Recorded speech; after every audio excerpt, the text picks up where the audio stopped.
The EP Podcast. Heard everywhere podcasts can be found, and always at theeppodcast.com.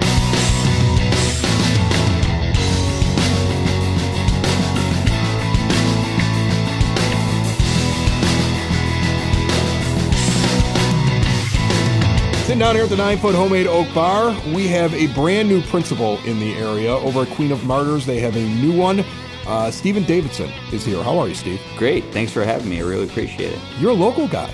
I am. I was surprised by that because, sometimes we get people who are like, well, I'm from the area, but they're like a suburb over, or they're within 15 minutes, or they used to live in Evergreen. Yeah. You came over to the house. You're like, I don't even know why I drove. I could have walked over here. You're an Evergreen Park guy. Both of my parents grew up in Evergreen. My dad and all my aunts and uncles went to Queen of Martyrs. That was one of the things that brought me to Queen of Martyrs. My mom grew up over on 94th and Neighbors. So I personally grew up in Evergreen Park.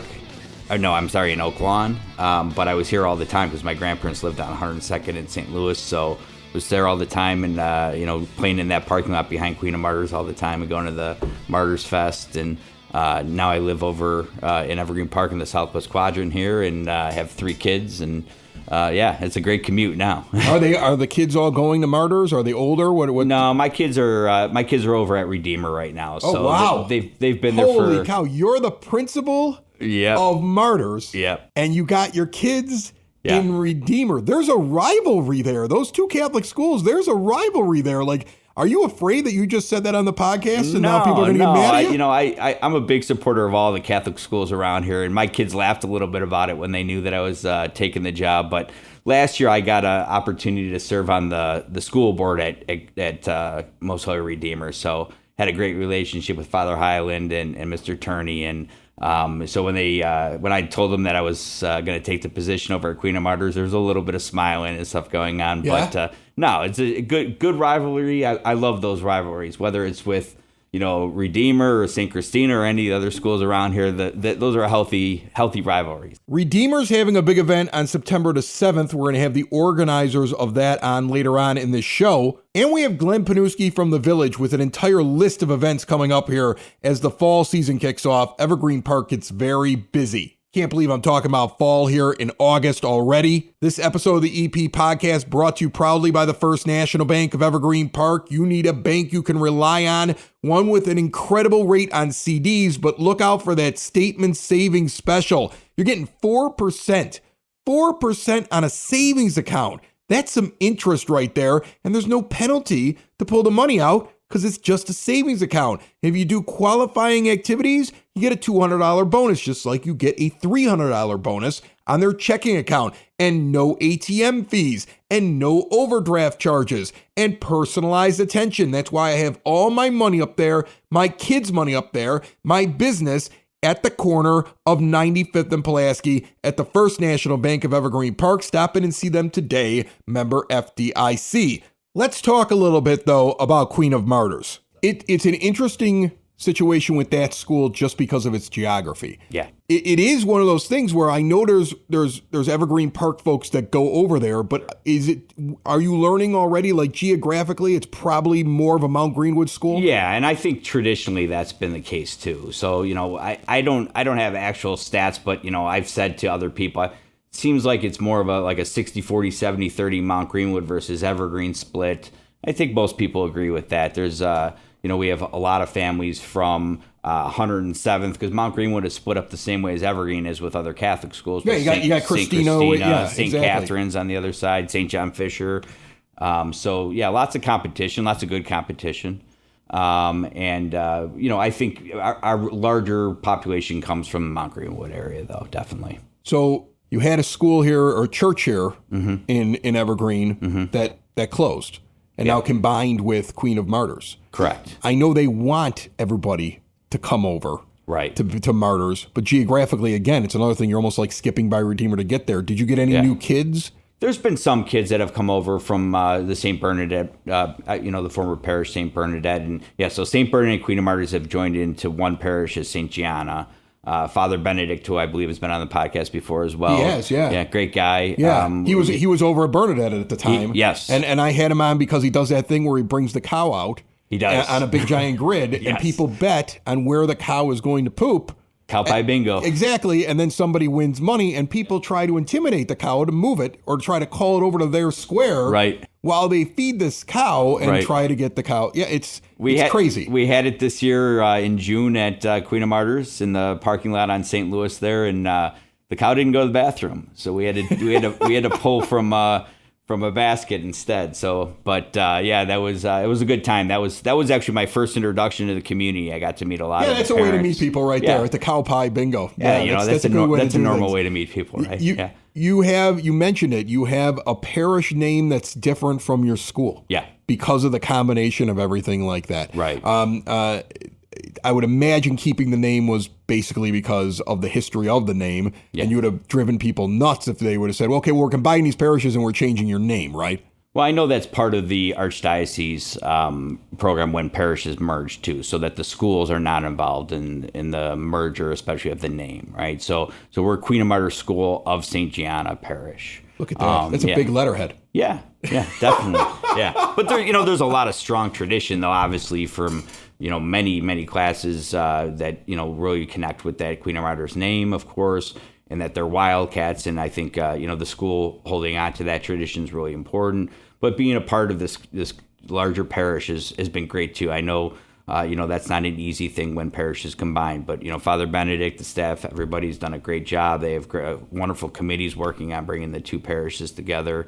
And it's been great. The community's been amazing. I like your priest. When he became the guy they were going to put in charge of that whole thing, I think they picked the right guy. Oh, yeah, he's great. Seems like he's got a good head on his shoulders. So what's your target for the first year here?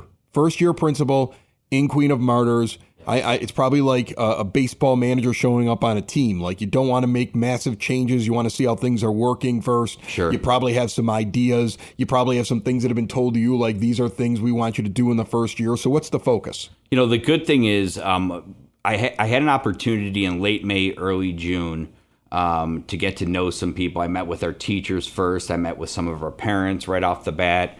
And I got a sense right from the beginning that, there's been some tough times with the parish. There's been a lot of turnover, especially with the principals in the previous years. That's true. People are looking for... Go listen on demand to that whole thing. Right. We still got that episode buried somewhere in there. There you go. And I think people are looking for some, some good... congruency that just keeps moving forward, that we keep building positive, building off of our traditions that we have. So yeah, you're not supposed to come in with a wrecking ball, in your first couple weeks. But it was very clear that some renovations needed to happen, that people were looking for that. Bringing the community together was really important. So we actually have already completed renovations for our primary classes. So our pre-K 3 through first grade classes got a complete facelift. New carpet in there, new paint, new blinds are on the way. We had an EANS grant that we had through some of the COVID relief where we were able to replace a number of our Promethean boards in all the classrooms. We got 160 new Chromebooks coming and iPads. So I was able to be maybe more aggressive than you're supposed to be in your first couple of weeks in the summer before the year started, and got some really cool things, done. And but a lot of that was from feedback from our teachers, from our parents, what they were looking to see. And, I also got to meet our parents at a back to school meet and greet with the principal over the summer. We had a little event and just talked about, the importance of the faith to our community, that this is a school of faith, and that's our primary reason that we exist. Building on the traditions, the academic excellence that we want to present to our community. The community's been amazing. They've been very welcoming. It's been really nice to see. I'm going to give you your opportunity to give your pitch. Yeah. Because I always try to give that to all these different school administrators that come in here. And sure. I always find the pitch interesting from the Catholic school people. And trust me, you got me. Yeah. I've spent a lot of money. I mean, I'm getting completely destroyed this year. Like I talk about in the house. Like I just want to make it the summer when at least one of them's out of Catholic school now. Because I got the senior at Macaulay. That's expensive. Yeah. Brother Rice, not as expensive, but expensive. Yeah. And then I got Redeemer as well. Yeah. All right. So it's a big investment for parents. Yeah. And when we're talking Evergreen Park people, you mentioned, of course, you got a big Mount Greenwood contingent that's over there. But here on the EP podcast, there are people that, may consider martyrs, especially if they're in that area right by where the school is and stuff like that. and they've got good schools. These Evergreen Park Public Schools are pretty solid. You know what I'm saying? Like you can get after CPS's stuff, but the Evergreen Park Schools do a pretty good job. So what do you tell parents when they're looking at your school? And have you gotten into the recruiting or the explaining it part of this yet, or are you too new? No, so that's already been a conversation that we've had about enrollment. We want to grow enrollment. I think renovating the building, revitalizing some of our spaces is part of that. But what I say is you've got two, again, for the public school options, you got Southwest right next to us. You've got Mount Greenwood School, which is an excellent school. They're very good schools. And you're fighting with Redeemer, and too, you're fighting with other right, and you're fighting with other great Catholic schools you're in as the well. middle of it. I am. Yeah, we are definitely in the middle of it. But I think, especially in today's age, I think to have your child in a setting where they're praying, and they're going to mass and they're hearing about God in their regular classes as well, not just their religious classes, but to develop that relationship with God to me is essential, and that's what I want my children to do as well. And then to offer that community too, right? Not just the kids hanging out with the kids, because that's a great thing, but where your kids are, who their parents are. You get to know everybody from the sports, from the men's club, from our all our different organizations. So, you could see that extension of what your values are at home and what you're trying to teach your kids. And they're constantly around that. Not that we're perfect. We make mistakes as well, no doubt. But, my daughter, my youngest daughter, when she started off school in kindergarten, she came home. We were actually home for the first 2 weeks as we got COVID right off the bat when they started school. So when she came home 2 weeks later, she was a little nervous going into the school. And all the kids were waiting at the window for her, waving at her, trying to tell her to come in.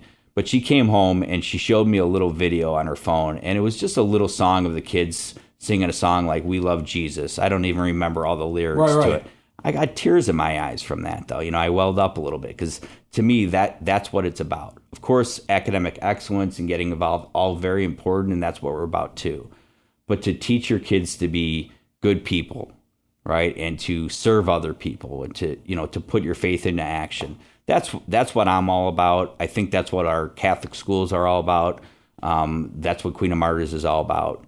So that's the easy pitch, I think.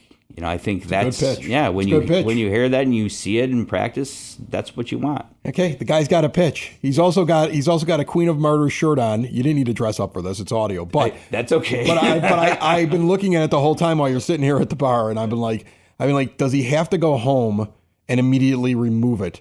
Because I get Jim Rominski comes in here and is doing the football Fridays throughout the season for Evergreen Park High School. Yeah. Jim Sexton's the basketball coach.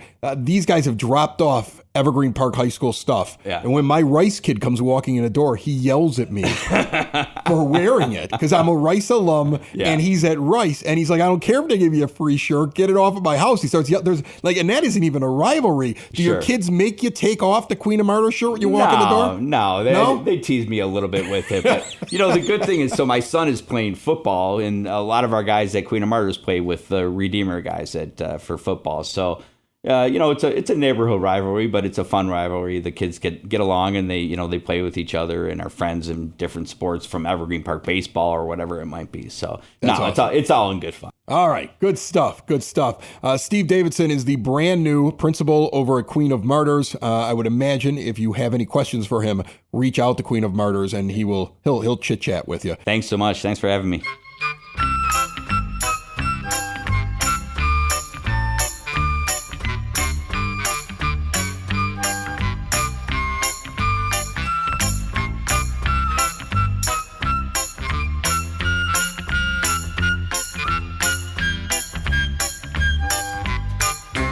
It's now time for your EP podcast, Word on the Street, brought to you by the brand new Spoke and Vine Wine Bar and Bottle Shop, northeast corner of 95th and Kedzie.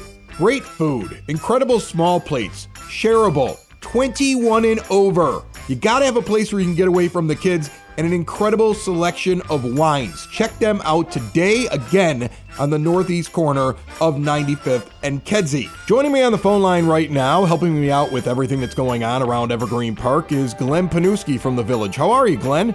I am doing well. I got to tell you something. I saw you last over at that picnic in the park. You look fantastic. Thank you. Well, just a reminder, of course, that the rec department's been so busy, and just a reminder, of course, that on Monday, the 4th of September, that will be, which is Labor Day, we've got the City Lights Orchestra coming in over at Sexton Park at 91st and Rockwell, and that's a 5 o'clock concert followed by fireworks. So obviously there'll be a little, after the concert's over, there'll be a little delay, wait for it to get a little darker so you can have some liquid refreshment, because they'll be out there that night. And that'll be a fun time, and hopefully the weather will cooperate. So the long-range forecast says we should be fine. Awesome. Good to hear. What else you got coming up? Oh my gosh, the rec department has been busy. They've got a girls' night out back to school on Friday, September 15th. They've got their little Mustangs basketball classes beginning on the 10th of September. Cheer tumbling on the 21st. They've been busy. You know, you can look up everything online, and the beauty of it is that, you know, the whole program book is online, of course, but then for the last year and a half now, you can sign. You don't even have to come into the community center. We like you to, but you can register for any of those classes right through your phone, right through the website. So they've been busy.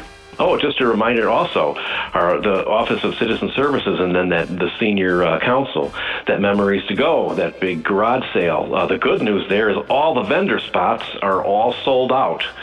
So please, on Saturday, September 9th, pop in from 9 to 2 over at Yukich Field for the biggest garage sale in Evergreen Park.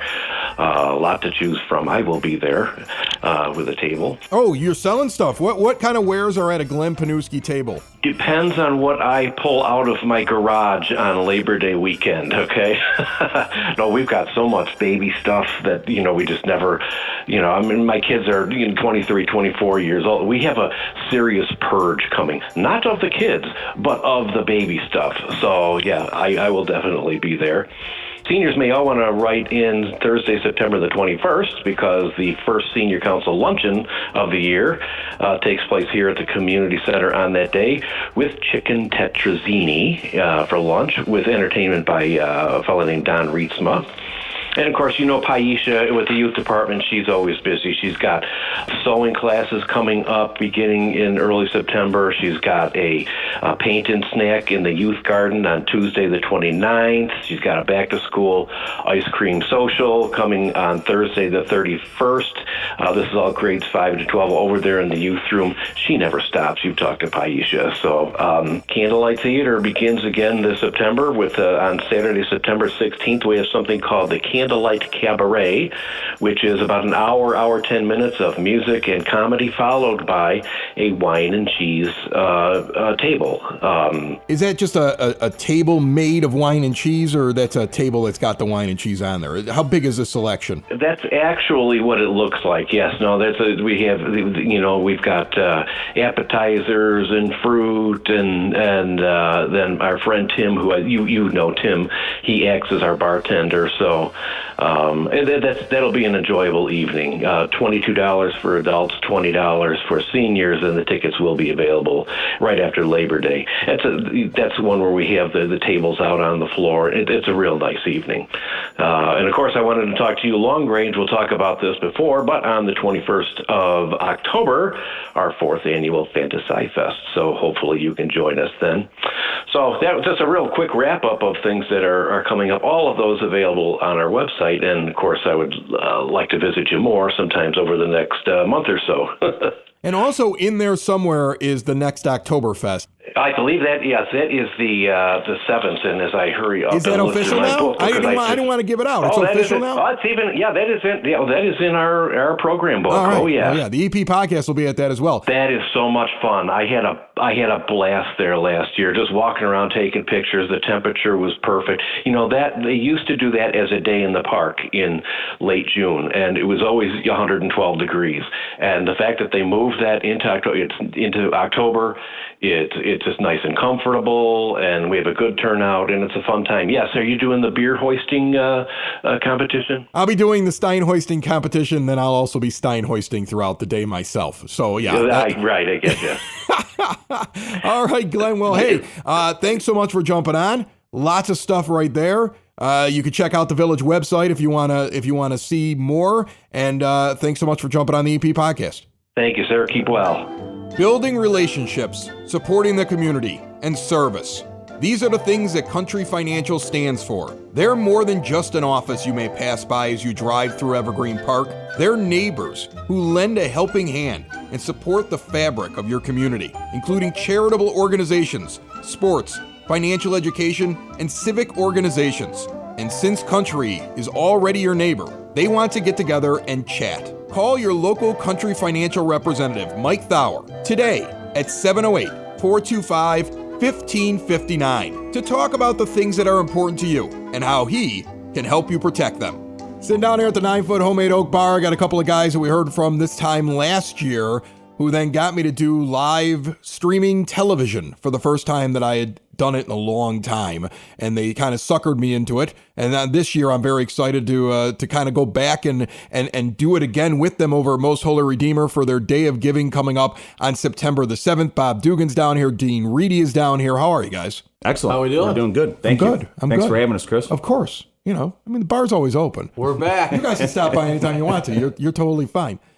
So Day of Giving, just to kind of like recap this for anybody that didn't hear about it, all these different schools will have booster clubs. Public schools all have booster clubs. We've heard from a few of them recently in the last couple of months. There's different clubs that raise money for some of the high schools. And then what we have is a private group here in which you guys had this one big day last year, which from what I understand, you raised over $100,000 in pledges, which is insane to me with one day of giving. Tell me a little bit about the group again for anybody that may not remember last year when you sat down here, and why Day of Giving is such an important thing. So the MHR School Foundation was essentially founded by a group of parents, and it was the idea behind it was kind of build an endowment to help offset or work with Dan Turney and the administration in terms of trying to help offset some of the operating deficit.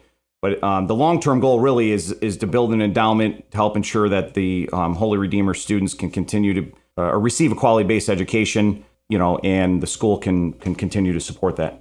That's awesome. And so then you do just this day, or you do other things throughout the year? Yep. So we have some other fundraising events. This is our main one, our major one. We've also had Raider races, which is kind of an online through Facebook. It's gambling. It's the best. It's the best. If you want to call it that. No, but that's a South Side thing. I mean, Yes. we do that to sign up people at events. We do pod squares where people like subscribe to the show and have a chance to win money. We've been doing it now for the last 2 years. Like, I remember when I thought to myself, how do I get people to participate and sign up for the podcast? What do people on the South Side love more than squares? And I was like, nothing. And you guys have basically figured out how to have essentially an online fictitious horse race where Correct. people can, if they're part of the Facebook group, they know what the entry is. They put it in. They know it's basically a fundraiser, but somebody's going to win some big prize. Correct. And it's called the Raider Races, right, on Facebook? Correct. Yep. So that's been another major fundraiser for us. So between the Day of Giving and the Raider Races, which is actually going to be coming back this fall, it's taking a little bit of a hiatus, but so those are two major fundraisers that we've been trying to do. And again, the goal was really to help tap some of the other markets or demographics that we haven't been really tapping into over the last 5 or 10 years. Alumni being a major one, and a lot of other parishioners to kind of help support the school. Are you still doing the same thing then this year? Is it going to be a live thing, sit down like for about an hour, have a couple of guests come in and sit down? I remember we were at Baracco's last year. Are we thinking the same thing on the 7th? Take people through what the Day of Giving will entail, how they can watch, how they can participate. Yeah, for sure. I mean, we're trying to piggyback off the success of last year.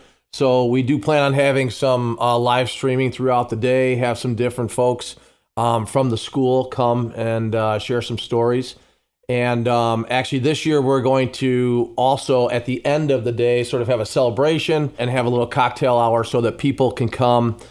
This year it lands on a Thursday, so typically Thursday night. People don't care what night it is, Bob, in this neighborhood. They're going to show up. So you're having a party after the day is over at Baracco's. So who's invited to that? Is there like a door charge? How does that work? You don't know yet. We don't know yet. Yeah, we're going to play it by beer. Just know that you're going to B-Rocks is what you're telling me. Just head to B-Rocks. Dean, all that Bob cared about was he's going to B-Rocks for some beers at the end of it. That's all he cared about. That's all he was concerned about. All are welcome, as the signs say around the neighborhood, right? All are welcome. But, yeah, I mean, it'll be towards the end of the day, so on your way home from work or afterwards, stop up and we'll be up there and we'll have some things going on that night as well. So our two guests down here, of course, brought to you by sidsauce.net. The hot sauces developed in Evergreen Park, from the peppers being grown here to the sauces being mixed here.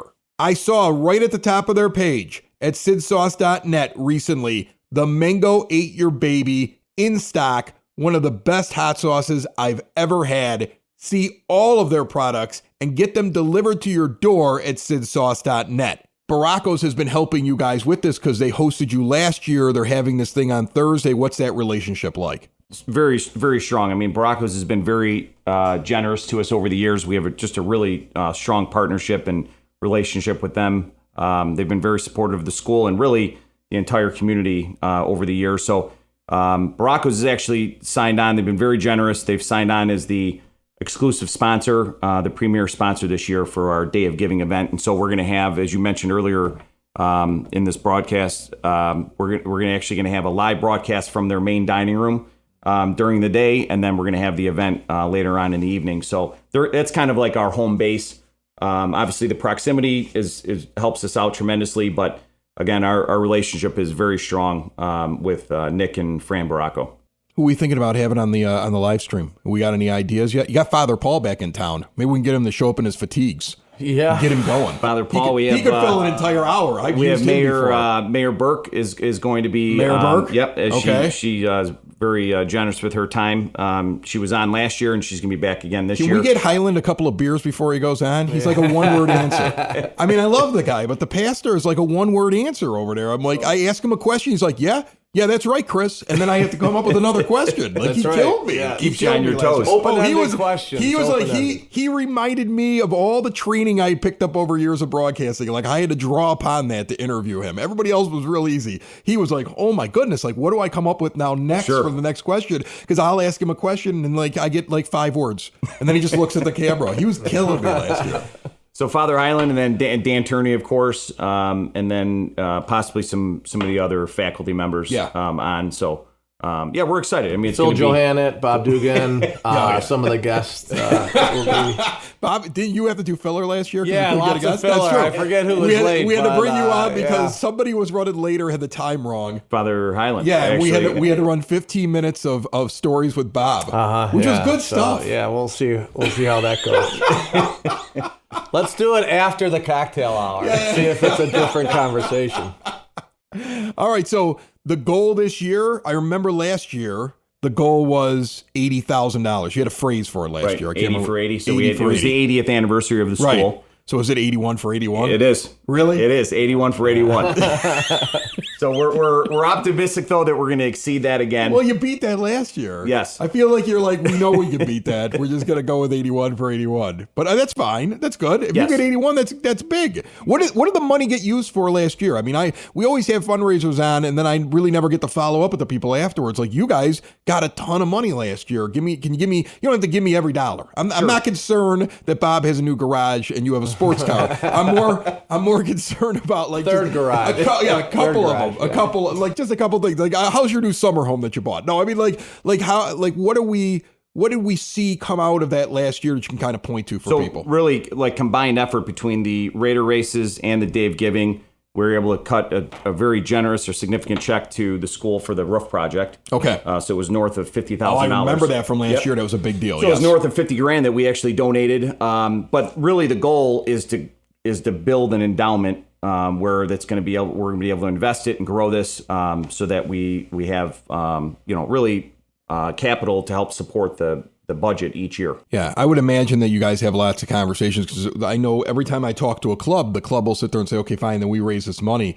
And then we have to kind of like listen to them tell us what they need it for. Sure. And sometimes we have to go, that isn't really what it was for. You know, Right. You have to kind of figure out, like, does it make sense for all that? Does this actually help long term? Do you guys run into that when you went with the fund? Yeah, I was just going to say, I mean, we get a lot of people saying, hey, things are so great right now with the school. It's flourishing. Like, why don't we get an extra third grade teacher? right. And you're like, well, I don't know if that really, do we want to blow it all on 1 year's salary, right? Like, I mean, like that, is that worth it? Correct. But, things are great, and there are short-term goals that the administration has that we can certainly help out with.